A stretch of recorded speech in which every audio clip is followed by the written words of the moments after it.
Imagina por un momento una simple charla de sobremesa, algo totalmente inofensivo. Sí, lo típico, una conversación cotidiana. Eso es. Pues imagina que por la presión de quienes te rodean, esa charla acaba convirtiéndose en una cuestión de vida o muerte. Y de hecho, termina en una ejecución pública. Madre mía, qué situación más extrema. Totalmente. Y fíjate que no estamos hablando en este caso de un crimen violento, ni de una gran conspiración política contra el Estado, para nada. Hablamos de ceder a la presión, ¿no? Exacto, de ceder a la presión de responder a una pregunta trampa en un entorno hostil. Y bueno, bienvenidos a esta nueva inmersión a fondo, donde hoy ponemos bajo el microscopio unos apuntes documentales interesantísimos. Sí, unos textos que nos acercan a una figura histórica muy particular, ¿eh? San Perfecto de Córdoba, en el siglo IX. Eso es. Y a primera vista, quien nos escucha podría pensar, bueno, pues es el relato de un mártir lejano, un tema puramente religioso. Claro, el típico texto de época. Pero no. O sea, al examinar las fuentes que tenemos hoy sobre la mesa, lo fascinante no es solo el debate teológico, sino la disección casi de cirujano que hace el documento sobre la presión social. Sí, la anatomía de esa presión, que es lo verdaderamente interesante aquí. Exactamente. El coste de la coherencia personal y ese choque brutal que existe entre el instinto de sobrevivir y la fidelidad a la propia conciencia. Yo estoy fascinada. Es que es un punto de partida que nos obliga a analizar el comportamiento humano en situaciones límite. Desde luego. El documento que estamos manejando, además, enmarca todo este episodio bajo un concepto clave, que llama el encuentro entre culturas y religiones. Ya, pero, a ver, no lo hace desde una perspectiva romántica de la historia, ¿verdad? No, no, para nada. Al desgranar los argumentos del autor, lo que vemos es una radiografía muy clara de las dinámicas de poder reales de la época. O sea, cómo interactúa el individuo frente a un colectivo que domina todo el panorama. Eso es. Y sobre todo nos plantea un dilema universal, que es qué ocurre cuando lo que una persona cree de puertas para adentro. En el ámbito privado, digamos. Exacto. Cuando eso entra en colisión directa con lo que el sistema te exige que confieses, o que calles directamente, en la esfera pública. Claro, el conflicto eterno. Y para entender cómo una charla ordinaria llega a ese extremo tan fatal, creo que hay que mapear primero el terreno de juego, ¿no? Fundamental para entender el contexto. Las fuentes nos sitúan en la Córdoba del siglo IX, o sea, en plena península ibérica bajo dominio musulmán. Un entorno muy complejo. Muchísimo. Y al describir el ecosistema social de esa época, el texto utiliza una dualidad que a mí me llama muchísimo la atención. Sí, menciona una etapa de convivencia, pero con matices. Claro, habla de convivencia, pero a renglón seguido subraya que estaba marcada por tensiones religiosas. O sea, no es la típica idea del equilibrio perfecto donde todo el mundo es amigo. No, en absoluto. Esa es una visión muy moderna que no encaja aquí. A mí me suena más a caminar sobre una cuerda floja, como un ecosistema donde una especie tolera a otra, siempre y cuando no intente polinizar las mismas flores que el depredador dominante. Una analogía muy buena, la verdad. ¿Verdad? Mientras cada uno se mantenga en su rincón y acepte quien manda, hay paz. Pero a la mínima fricción, A la mínima que alguien alza la voz, el ecosistema entero se vuelve en su contra para devorarlo. Es que el concepto de ecosistema jerárquico que mencionas lo explica a la perfección. es que la cuerda está a punto de romperse. Totalmente. Y es que la noción moderna que tenemos hoy de convivencia, solemos asociarla a un pluralismo democrático, ¿no? Donde todas las ideas valen lo mismo. Claro, el respeto mutuo en igualdad de condiciones. Exacto. Pero las fuentes detallan aquí un dominio claramente asimétrico. Había tolerancia, sí, pero era una tolerancia condicionada. Una especie de paz tarifada, ¿no? Como que tenía un precio. Tal cual. El pacto social, que no estaba escrito pero todo el mundo conocía, implicaba que la minoría podía existir, podían comerciar, trabajar. Pero siendo invisibles, me imagino. Eso es. Su identidad tenía que ser completamente invisible en el espacio público. Ya, qué fuerte. Y las tensiones religiosas de las que habla el autor no implican que hubiera revueltas diarias en la calle. No era violencia constante. Ah, o sea, era algo más soterrado. Era una carga psicológica. La fricción de saber que el simple acto de existir con una convicción diferente ya es una anomalía para el sistema. Tela. O sea que cualquier tropiezo verbal te podía buscar la ruina. Consecuencias devastadoras, sí. Es decir, una paz que se mantiene a base de morderse la lengua todos los días. Exactamente. Y ese marco general es precisamente lo que hace que el microcosmos de este suceso, el caso concreto de San Perfecto, sea tan revelador. Es el ejemplo perfecto de cómo ese sistema puede saltar por los aires. Claro, porque el texto describe que él era un sacerdote cristiano y se ve envuelto en esta charla cotidiana. Pero el detalle crucial aquí, y esto me parece clave, es que el documento especifica que fue presionado para pronunciarse. Sí, tras mucha insistencia. No fue algo espontáneo. Exacto. No estamos hablando de un provocador que va buscando problemas a la plaza del mercado gritando consignas. Para nada. Hubo coacción pura y dura. Alguien o un grupo decidió tirarle de la lengua. Y bueno, el desenlace que cuentan las fuentes es conocido. Sí, confiesa abiertamente su fe a pesar del peligro. Y claro, es arrestado y acaba martirizado, convirtiéndose en uno de los que las fuentes denominan los mártires de Córdoba. Un grupo histórico muy representativo de esta época. Pero a ver, yo me quiero detener un momento en los interlocutores. Vamos a analizar esto. Si todo el mundo, absolutamente todos, conocía las reglas del ecosistema, Sí, las líneas rojas estaban clarísimas. pues eso, ¿qué mecanismo psicológico impulsa a un grupo de gente a acorralar a alguien así? Porque parece casi una prueba de lealtad al sistema por parte de ellos. O puro morbo, ¿no?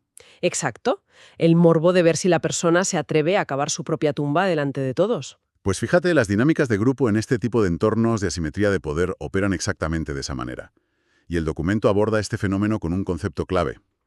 A ver, cuéntame. Lo llama dimensión apologética.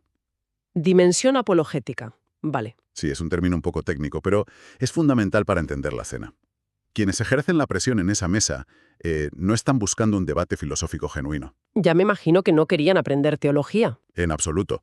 Conscientes de su posición de dominio, lo que hacen es forzar la situación simplemente para reafirmar su autoridad. O sea, una demostración de poder en toda regla. Exacto. Exigir que alguien exponga su verdad íntima en un foro donde precisamente esa verdad está penalizada. Es una técnica de control absoluto. Te obligan a humillarte o a morir, básicamente. Es obligar al otro a someterse públicamente, ya sea mediante el silencio o la mentira, o a destruirse a sí mismo si dice la verdad. Madre mía, qué encrucijada. La dimensión apologética aquí no significa pedir disculpas, claro, sino la defensa argumentada de tu postura cuando te tienen acorralado. Y la reacción de él pone en evidencia, digamos, el cortocircuito del sistema. Sí, ese es el momento crítico. El momento en que la prudencia de guardarte las cosas cede ante el imperativo de no renegar de ti mismo al ser interrogado directamente. Pero a ver, espera. Desde una perspectiva puramente pragmática, o sea, desde la supervivencia básica, eso suena a un suicidio innecesario. Bueno, desde la perspectiva puramente física, sin duda. Es que si te ponen contra las cuerdas en un entorno donde sabes que tu opinión te puede costar la vida, el instinto dicta echar balones fuera, ¿no? Claro, lo normal. Dar una respuesta ambigua, cambiar de tema, sonreír, pedir la cuenta y marcharte. ¿Por qué el texto o el autor de los apuntes eleva este acto de inmolación como un triunfo? Es una muy buena pregunta. Porque ¿acaso no es mucho más sensato mantenerse con vida, guardas tus convicciones en un cajón con llave y ya está? Imaginemos, yo qué sé, la típica metáfora. Eres fanático de un equipo de fútbol A ver, ¿sí? y tienes que cruzar por delante del estadio del eterno rival justo el día del derbi. Pues lo más lógico y normal es llevar tu camiseta del equipo bien escondida debajo del abrigo. Para que no te linchen, lógicamente. Claro. Tú sigues siendo del mismo equipo en tu fuero interno, ¿eh? Tu identidad no cambia. Pero por fuera pasas desapercibido, llegas a casa y sobrevives. Es un argumento pragmático muy sólido, y de hecho, como decíamos, es la reacción humana por defecto, el instinto. Pues claro. Sin embargo, las fuentes aquí desarticulan esa postura, introduciendo algo que denominan una clave espiritual. Una clave espiritual. Sí, el texto argumenta que la verdad es exigente. Exigente. La tesis central aquí es que la disociación permanente entre lo que una persona es, por dentro, en su interior, Ajá. y lo que proyecta hacia el exterior, al final tiene un coste que va mucho más allá de lo físico. ¿Destruye tu identidad? O sea, te rompe por dentro. Exacto. El documento eleva la fidelidad a la propia conciencia a un estatus innegociable. Y siguiendo con tu metáfora de la camiseta bajo el abrigo, que es muy buena. Sí. El texto lo que plantea es que si te pasas toda tu vida ocultando la camiseta por miedo a la multitud, al final es la multitud quien está decidiendo quién eres tú realmente. Uf, qué potente eso. Claro, porque ceder sistemáticamente a la presión de fuera implica entregarles las llaves de tu propia mente. Exactamente. Pierdes la soberanía de ti mismo. Entiendo perfectamente el concepto. Al ceder la apariencia exterior, terminar rindiendo el interior. El miedo se acaba convirtiendo en el arquitecto de tu personalidad, ¿no? Eso es. Y por eso el apunte concluye toda esta sección histórica con una máxima en latín que es muy categórica. A ver, Dice, fides confitenda est, ¿qué significa? que la fe debe ser confesada. Vale, fides confitenda est. Según la lógica de este autor, esa convicción que solo existe en el silencio de tu mente, si la interpelan en público y no la verbalizas. Deja de ser una convicción, claro. Exacto. El acto de no ceder a la coacción lo presentan como la máxima expresión de coherencia y de libertad personal. O sea, que a los ojos del documento, renegar de esa verdad íntima solo para salvar el cuerpo es en realidad una derrota. Una derrota total, porque implica vivir una vida escindida, fracturada en dos. Vivir una mentira, vaya. Eso es. La exigencia que plantea no es que vayas buscando el peligro a lo loco, sino que te niegues a vivir una mentira cuando el sistema te exige complicidad y silencio. Una coherencia que te sirve de escudo, cueste lo que cueste. Y, bueno, justo cuando parece que el análisis se va a quedar ahí, estancado en las particularidades de la Córdoba del siglo IX, Aquí viene lo mejor. sí, el documento hace un ejercicio de actualización brutal. Empieza a evaluar los costes de la coherencia, pero en el mundo contemporáneo. Es un contraste interesantísimo. Muchísimo. Porque reconoce que, a ver, hoy en día en nuestra sociedad la presión no suele ser violenta. O sea, es muy poco probable que acabes en un cadalso por opinar diferente. Afortunadamente, sí. Claro. Pero el texto subraya con muchísima contundencia que esa presión sí es real, sigue existiendo. Vaya que sí existe. Y para explicar cómo funciona hoy, enumera 3 grandes obstáculos modernos. Fíjate, el relativismo, el miedo a incomodar y el silencio ante la verdad. 3 pilares fundamentales de la sociedad de hoy. Es que me parece fascinante cómo un apunte sobre un mártir de la Edad Media acaba describiendo con una precisión increíble la ansiedad social de una oficina moderna. O de una cena familiar. O de la comida de Navidad.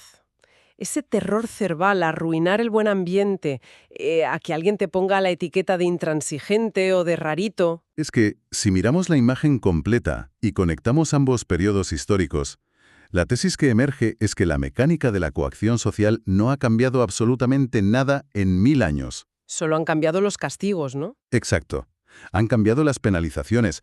Hemos sustituido el castigo físico de la plaza pública por el coste social. O sea, el ostracismo, que te hagan el vacío. Claro, la cultura de la cancelación o esa marginación sutil en los círculos del trabajo con los amigos. Sí, que dejan de contar contigo. El documento utiliza esta figura histórica San Perfecto, cuya conmemoración, por cierto, los apuntes sitúan el 18 de abril. Ah, el 18 de abril, vale. Sí, lo utiliza como un espejo de nuestras propias renuncias de hoy en día. Y cuando el texto señala el relativismo como el primer obstáculo contemporáneo, a lo que se refiere es a esa corriente cultural. Que dice que todo es subjetivo, ¿no? Eso es. Que decreta que todas las posturas son meras opiniones y que, por tanto, nadie posee una verdad firme. Y esta idea actúa como un mecanismo de coerción formidable. Claro, lo entiendo. Porque si el consenso general de la sociedad es que ninguna verdad es absoluta, cualquiera que defienda una convicción de forma firme ya no es visto como alguien íntegro. Es visto como un arrogante. Exacto, como un pesado o un arrogante. Y ese es el terreno abonado perfecto para el segundo punto, el miedo a incomodar. Es que así es exactamente como opera la mecánica de la autocensura hoy en día. Si la sociedad te dicta que afirmar una verdad molesta a los demás, el instinto básico de no generar fricción toma el mando. El no querer ser el aguafiestas. Eso es. Y el resultado directo de esa ecuación matemática es el tercer factor que menciona el autor: el silencio ante la verdad. Nos callamos y punto. El análisis sostiene que estas dinámicas modernas acorralan al individuo con la misma eficacia psicológica que aquella sobremesa medieval. ¡Qué barbaridad! La presión del grupo te exige que tus convicciones fuertes se queden en casa, en lo privado, para no alterar el frágil ecosistema de la tolerancia superficial en el que vivimos. Claro, volvemos a esconder la camiseta bajo el abrigo. Exactamente. Y el texto no se queda solo en un plano teórico, sino que lanza una interpelación directa al lector de la modernidad. Sí, pregunta abiertamente qué hacemos hoy, ¿no? Pregunta si nuestra respuesta ante esta presión es silenciar nuestras creencias, o si por el contrario nos atrevemos a vivirlas con coherencia, asumiendo el coste del rechazo. es que resulta casi una bofetada de realidad para quien nos escucha y para nosotros mismos, Desde luego. porque solemos percibirnos como una sociedad increíblemente evolucionada, súper libres de ataduras del pasado. Pero en el fondo, el terror al rechazo de la tribu sigue manejando los hilos. Totalmente. Somos animales sociales. Ocultamos la camiseta constantemente. El castigo ya no es la prisión, claro, pero es perder seguidores en redes, no ser invitado a la siguiente reunión o quedarte estancado en el trabajo. Es un castigo más sutil, pero igual de efectivo. Y lo que yo extraigo de este análisis es que ese goteo constante de pequeñas autocensuras del día a día pues va erosionando tu integridad. Cada vez que alguien se calla algo que considera fundamental, simplemente para no romper el hielo, un trocito de su identidad se desmorona. Es que hay una pérdida muy profunda en ese proceso. Aunque ya no sea una pérdida biológica o de la vida, el documento insinúa una pérdida moral e intelectual tremenda. Te vas apagando. Cuando se elige sistemáticamente el confort social por encima de la lealtad a la propia conciencia, el individuo se diluye. Ya. Te terminas convirtiendo en un mero eco de las opiniones mayoritarias o del algoritmo de turno que te dice lo que tienes que pensar. Pierdes el control total. Pierdes la soberanía de la que hablábamos antes, la entregas voluntariamente. Este análisis además enlaza de nuevo con la máxima latina que cierra los apuntes. ¿Ah, sí? Cuéntame. Es en un apartado final que el autor llama Memorandum Itineris. Un recordatorio para el camino, digamos. Exacto. Insiste de nuevo en la frase Memoremum esto, fides confitenda est. Recuerda, la fe debe ser confesada. Vale. Y culmina pidiendo a la figura histórica, a San Perfecto, que enseñe a dar testimonio con valentía. Qué interesante. Si destilamos el mensaje más allá de las creencias religiosas específicas de quien lo pueda leer hoy, lo que nos queda es un tratado sobre el coraje cívico. Totalmente. Una reivindicación, ¿no? Es la reivindicación de existir de forma auténtica en el espacio público, asumiendo que la libertad de conciencia siempre, siempre tiene un precio. Y es una crítica feroz a la cobardía cuando la disfrazamos de buena educación. Uf, qué gran frase. La cobardía disfrazada de buena educación. La verdad es que es un viaje intelectual verdaderamente absorbente el que proponen estos apuntes. Sin duda. Arrancar desde las tensiones sociopolíticas de la Córdoba del siglo IX, observando con lupa una conversación que escaló hasta arrebatarle la vida a un hombre por negarse a renunciar a su identidad. Un punto de partida brutal. Un espejo delante. Esas evasivas y silencios que practicamos a diario frente a la pantalla o tomando un café en la oficina, simplemente para no desentonar. Y creo sinceramente que esto subraya el inmenso valor de analizar fuentes documentales con esta profundidad. Estoy de acuerdo. Porque, independientemente de las convicciones de cada uno de nosotros, estos textos funcionan como radiografías de la condición humana. Nos muestran cómo somos por dentro. Exponen esa fricción constante entre el instinto animal de sobrevivir pasando desapercibido y, por otro lado, la necesidad vital de ser fieles a nuestra propia conciencia. Es que son documentos que obligan a mirar hacia adentro. Al diseccionar este evento y observar sus ecos en la actualidad, queda clarísimo que el dilema central de la humanidad no ha envejecido ni un solo día. Sigue intacto. La gran pregunta sigue siendo cómo navegar a través de la presión de la tribu sin que, en el proceso, se pierda por completo la esencia de lo que somos. Pues sí, y tirando precisamente de ese mismo hilo, me gustaría dejar una última reflexión, un pequeño dardo mental que me surge tras analizar todo esto y que creo que es ideal para que quien nos escucha le dé vueltas a lo largo del día. A ver, adelante. El documento expone de forma magistral que el miedo a incomodar es el gran motor del silencio en nuestra época. Cierto. Parece que huir del conflicto es hoy la máxima virtud cívica. Pero si nos paramos a pensarlo fríamente, si el instinto de no generar fricción y mantener las aguas calmadas se convierte en la única brújula de una comunidad, ¿qué impacto tiene eso a largo plazo en el progreso intelectual y moral? Muy buena pregunta. Cuando, por norma social, la inmensa mayoría decide callar aquello que íntimamente sabe que es verdad, tan solo para no romper la convivencia, ¿está la sociedad construyendo una paz genuina? ¿O simplemente nos estamos deslizando hacia un silencio colectivo cada vez más asfixiante? Ahí lo dejo.